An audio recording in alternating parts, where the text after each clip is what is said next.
Welcome एक नाज़रीन bulletin जी शुरुआत में आके ख़बर है जो सिंध हाई कोर्ट के चीफ जस्टिस डॉक्टर असमत के आपघात वाले मामले जो नोटिस वरतो है। चीफ जस्टिस DI हैदराबाद और SSP दादू के 13 जनवरी से ज़ाती हैसियत में तलब कर वरतो है। अवांखे आगाह कई पिया चीफ जस्टिस पारा DIG पीर मोहम्मद शाह और SSP एजाज शाह के रिपोर्ट खणी अचण जो हुक्म दिनो है।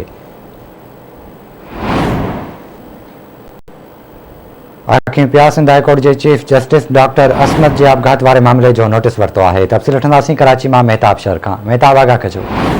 जी बिल्कुल बिशारत कराची में Sindh high court chief justice doctor Asif के आपघात वाले मामले में जो नोटिस है कुछ ॾींहं पहिरीं जो असमत जी आपघात मीडिया वगैरह से तमाम घणो चीफ जस्टिस पारा नोटिस वरतो है। Chief justice DIG Hyderabad SSP दादू के 13 जनवरी की ज़ाती हैसियत में तलब करे वरतो है।